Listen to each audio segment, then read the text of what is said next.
J'ai avec moi Julien Lafont, qui est comptable professionnel agréé et associé chez MNP à Amqui, qui vient nous donner des conseils sur comment bien se préparer pour ses impôts 2025.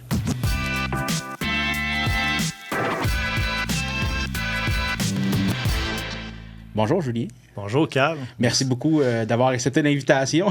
Merci à vous d'avoir pensé à nous.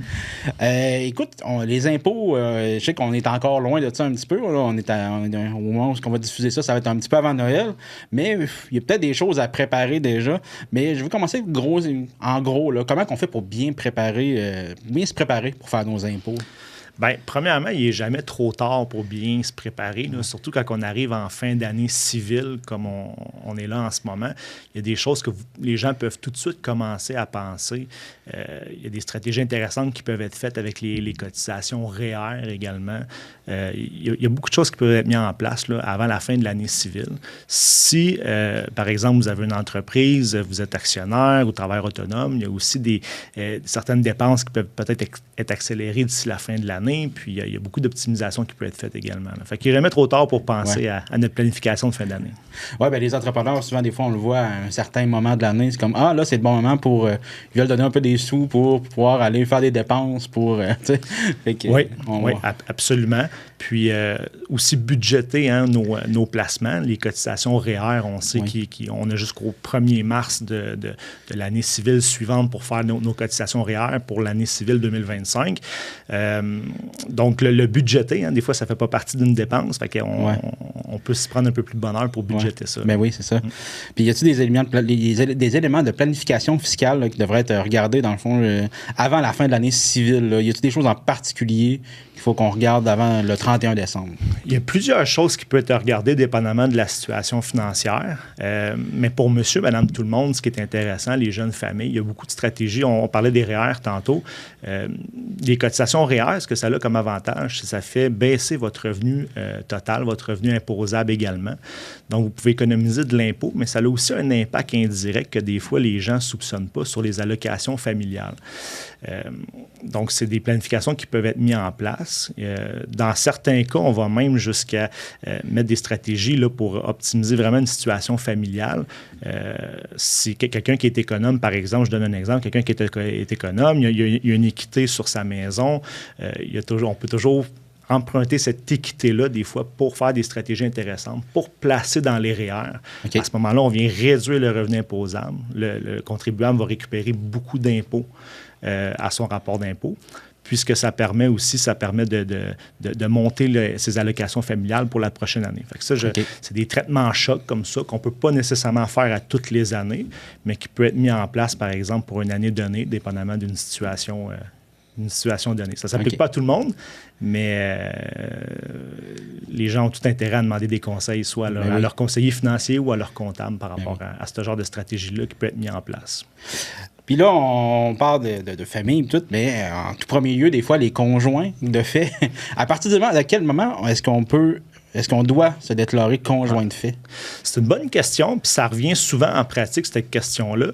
En réalité, pour être considéré comme conjoint de fait sur le plan fiscal, puis elle a la nuance, c'est qu'il y a l'aspect légal, la notion de conjoint de fait n'est pas la même dépendamment du sujet qu'on va aborder, mais si on parle juste sur le plan fiscal, un conjoint de fait, il faut avoir demeuré avec la personne pendant au moins 12 mois consécutifs. Ou sinon avoir un enfant avec cette personne-là aussi peut déclencher le statut de conjoint de fait.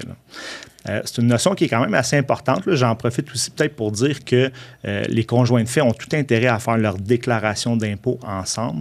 Il y a des choses qui peuvent être optimisées également pendant la production du rapport d'impôt, comme par exemple le partage de certains crédits, frais médicaux, entre autres. On vient appliquer ces crédits-là au conjoint pour lequel c'est plus avantageux. Puis le principe, c'est toujours d'avantager le couple et non l'individu en tant que tel. Fait que ils ont tout intérêt à faire leur déclaration d'impôt ensemble. Là. Des fois, il y en a un des deux qui va se mettre à payer plus à cause de ça, sauf que l'autre, il retire beaucoup plus. Fait qu'ils peuvent aller repayer la différence et aller optimiser. Au final, le ménage ou la famille est avantagée. Oui. C'est quoi les dates limites pour produire ces déclarations de revenus? Normalement, si on n'est pas travailleur autonome, c'est le 30 avril de chaque année, OK, pour produire, c'est la date limite pour produire le rapport d'impôt pour l'année civile précédente. Okay. Si vous êtes travailleur autonome ou que votre conjoint est considéré comme travailleur autonome, vous avez à ce moment-là jusqu'au 15 juin pour transmettre vos déclarations fiscales à Revenu Canada et Revenu Québec. Par contre, s'il y a un solde d'impôt à payer, il faudrait le payer avant le 30 avril. Okay? C'est de là l'importance de faire des acomptes provisionnels pour les gens qui se retrouvent dans cette situation-là. Puis quand je parle de travailleurs autonomes, c'est des gens qui ont une petite entreprise individuelle, qui déclarent leurs revenus puis leurs dépenses d'entreprise sur leur rapport d'impôt. À ce moment-là, si vous pensez faire un profit, c'est important de payer votre impôt avant le 30 avril de chaque année pour éviter de déclencher des intérêts, là, même si vous avez jusqu'au 15 juin pour transmettre vos déclarations fiscales. OK. Et là, mettons, on a des impôts à payer, puis on ne peut pas les payer à temps. C'est quoi la démarche à faire? Est-ce que, j'imagine, il faut appeler l'agence du revenu? ça l'arrive, là. Ouais. Ça l'arrive. Si jamais vous avez des surprises au niveau de l'impôt, vous n'êtes pas capable d'acquitter vos sols, la dernière chose qu'il faut faire, c'est ignorer ça, là. Fait que nous, ce qu'on conseille, c'est de prendre les devants et d'appeler Revenu Canada, Revenu Québec, de prendre des ententes de paiement avec eux directement. Souvent, ils vont tolérer une entente jusqu'à 12 mois pour étaler les paiements. Par contre, c'est important dans ces cas-là de revoir le budget parce que non seulement vous avez un sol courant à rattraper, mais des fois aussi, il y a peut-être des situations où tu as des acomptes provisionnels à faire en plus. Ça peut rapidement causer des surprises sur un budget. Là. Fait qu'idéalement, c'est de ne pas se retrouver dans cette situation-là. Là. OK. Et c'est quoi les mesures fiscales maintenant pour les aînés en 2025? Il n'y a pas beaucoup de nouveautés selon les derniers budgets fédéral, provincial qui sont sortis dans la dernière année. Par contre, pour les aînés, je pense au crédit pour maintien à domicile, par exemple, pour les personnes âgées. C'est un crédit qui est remboursable, hein? C'est-à-dire qu'on n'a pas besoin de payer d'impôts pour avoir le droit à un remboursement. Ces crédits-là sont un peu plus rares, mais le crédit pour maintien à domicile, ce qui permet, de rembourser une partie des dépenses, par exemple, d'aide à la cuisine ou entretien ménager, lavage de vitres, entretien de la pelouse, etc., pour favoriser le maintien à domicile. Puis ce crédit-là s'applique également aux personnes qui peuvent être en résidence pour personnes âgées.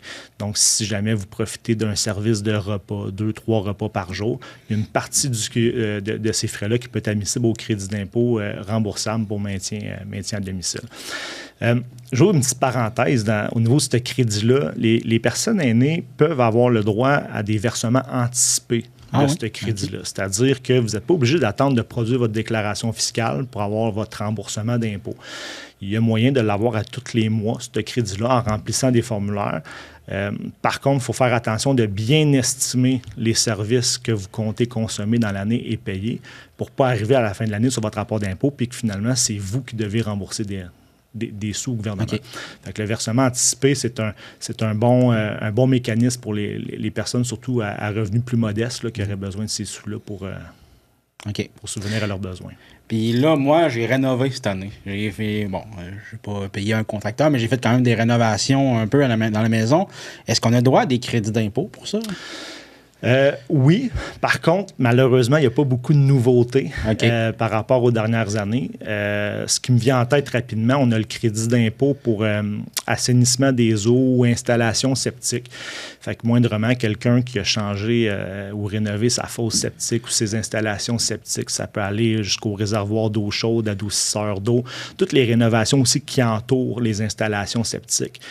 Par exemple, vous avez démoli une salle de bain au sous-sol pour passer de la tuyauterie, etc. Mais la reconstruction de la salle de bain, dans mon exemple, peut se qualifier aussi à ce crédit-là. Fait que c'est un crédit qui oscille autour de 5 000 $, qui peut aller jusqu'à 5 000 $. Fait que c'est un crédit intéressant qui existe encore. Sinon, on sort un petit peu de l'impôt, mais il existe aussi des programmes là, qui est admissibles jusqu'en octobre 2025 avec Réno Climat. Là.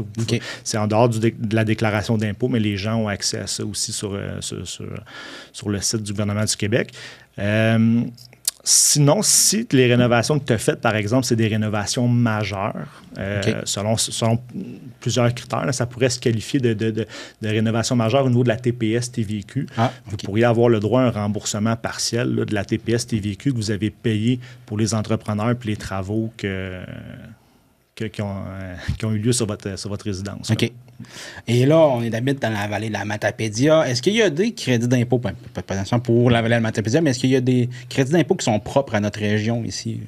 Oui, puis c'est un des avantages aussi de faire vos impôts par une entreprise de la région, parce que, tu sais, on voit de plus en plus des entreprises qui font des impôts en ligne à Montréal. Des fois, il y a même de l'impartition qui se fait outre-mer, etc. C'est pas mauvais. Par contre, ces gens-là peuvent être moins au parfum des particularités régionales. Comme par exemple, il y a deux choses qui me viennent en tête. Tu as le crédit d'impôt pour nouveaux diplômés en région ressources. Donc, c'est un crédit qui s'adresse aux diplômés souvent universitaires ou techniques ou même DEP. Là. Okay. Ils peuvent être admissibles à ça. Le critère principal, c'est de travailler dans son domaine suivant les 2 années, la date de diplomation. Travailler dans le domaine. Puis ça peut donner le droit à un crédit là, qui va jusqu'à 10 000 jusqu'à un maximum de 3 000 par année. Okay. Puis ça, c'est un crédit d'impôt qui est quand même assez payant. Là. Donc, le jeune professionnel qui commence à travailler ou le jeune technicien qui commence à travailler, bien, première année qu'il fait son rapport d'impôt, il reçoit un remboursement d'impôt de 3 000 du provincial. Oui, ça peut faire une belle mise de fonds sur une maison ou sur d'autres projets ou rembourser une dette d'études, par exemple. Il y a plein de stratégies aussi qui peuvent être appliquées pour avoir le droit à ce crédit-là parce que, par exemple, un travailleur autonome, c'est pas rare qu'un travailleur autonome, il part à son compte après ses études. Un jeune chiropraticien, par exemple, ou ça peut être un travailleur forestier également qui part à son compte, etc. Il est étudiant en technique de la foresterie. Il pourrait avoir le droit à ce crédit-là. Par contre, il faut être salarié. Quand on est travailleur autonome, on n'a pas de salaire. On vit sur les revenus moins les dépenses. On vit sur le profit qui est généré par l'entreprise. Fait que des fois, on va même jusqu'à suggérer à ces gens-là de s'incorporer en société par action pour se verser un salaire, pour aller toucher ce crédit-là de nouveaux diplômés en région ressources. Okay. Juste ce crédit-là de 3 000 par année jusqu'à 10 000 peut justifier, dans certaines occasions, l'incorporation d'un travailleur autonome en société par action. OK. Puis là, on parle de travailleurs autonomes. Qu'est-ce qu'ils peuvent déduire de leurs revenus, ces travailleurs autonomes-là? La liste est large. Il faut faire une distinction entre les travailleurs autonomes, 100% autonomes, puis les travailleurs à commission. Okay? Un travailleur à commission, par exemple, un vendeur automobile, un représentant des ventes dans un concessionnaire, il y a une partie salaire, il y a une partie commission. Il n'est pas admissible aux mêmes dépenses qu'un travailleur autonome. Un travailleur autonome en tant que tel, là, la réponse est assez large. C'est toute dépense directe ou indirecte qui sert à générer ce revenu-là d'entreprise peut être déductible. Okay? Comme par exemple, vous avez, je ne sais pas moi, un travailleur autonome dans le domaine de la massothérapie. Bien, il peut aller déduire ses frais de véhicule pour se déplacer chez ses clients, ses tables de massage, ses huiles. Il peut même déduire, par exemple, des voyages qu'il fait en formation à Québec, par exemple. La liste est assez large. Là. Okay. Même la dépense de publicité qu'il va faire pour promouvoir ses services, ses dépenses sur ses réseaux sociaux, ça peut être déductible. Là. OK. Puis là, je vais faire un petit croche parce que tantôt, on a parlé d'achat de première maison. Tu disais, on a droit à un gros crédit d'impôt. Y a-tu des crédits d'impôt pour ça, les gens qui viennent de s'acheter une première maison, surtout, j'imagine? Oui, il existe toujours le crédit d'impôt pour l'achat d'une première habitation, justement. Là, c'est un crédit d'impôt, là, je ne veux pas dire n'importe quoi, mais c'est un crédit qui a été bonifié dans la dernière année ou dans les 2 dernières années. Pour être admissible à ce crédit-là, il faut évidemment que ce soit ta première habitation. Okay? Fait qu'il ne faut pas être détenu d'autres habitations. Même chose pour ton conjoint. Okay. Fait que vous pouvez vous qualifier à ça. Donc, si vous avez acheté une maison au courant de l'année, c'est important de le mentionner à votre préparateur fiscal qui puisse en tenir compte pour réclamer ce crédit-là. Là. OK. À partir de quel moment est-ce qu'on devrait commencer à songer à faire affaire avec un comptable agréé? Écoute, La réponse, c'est que vous pouvez tout le temps faire affaire avec un comptable professionnel agréé. Les situations fiscales des gens, des contribuables, peuvent devenir rapidement complexes. Okay? Moindrement que vous êtes travailleur autonome, justement, que la personne possède des immeubles locatifs à son nom, qu'il faut se questionner à savoir, faut-tu prendre l'amortissement? C'est-tu mieux pas en prendre? Ou la simple famille qui est rendue avec 2 ou 3 enfants, dont un aux études postsecondaires, il y a des transferts de crédit pour frais de scolarité qui doivent être optimisés. C'est sûr que les gens ont toujours intérêt à faire affaire avec un professionnel. L'avantage de faire affaire avec un comptable professionnel agréé, c'est que nous, on engage notre responsabilité quand on fait une déclaration fiscale. On est protégé, le public est protégé par notre ordre professionnel. On a des assurances à payer, un fonds d'indemnisation. Puis vous vous assurez aussi de faire affaire avec quelqu'un de qualifié. Parce qu'il faut le préciser, là, faire un rapport d'impôt, ce n'est pas un acte réservé au Québec ni au Canada. Non, c'est ça. N'importe qui peut faire un rapport d'impôt. Ce n'est pas tout le monde, malheureusement, qui ont les compétences pour le faire. OK. Puis aussi, j'imagine qu'en cas de vérification fiscale, ça doit être aussi un bon moment pour aller consulter un comptable. Effectivement. Puis c'est pas parce qu'un contribuable tombe en vérification fiscale qu'un rapport d'impôt a été mal produit. Okay? Ouais. Ça peut arriver à tout moment, à toute personne. Au Québec, au Canada, on marche sur un système d'auto-cotisation. Donc, le gouvernement se fie à ce que vous déclarez jusqu'à preuve du contraire.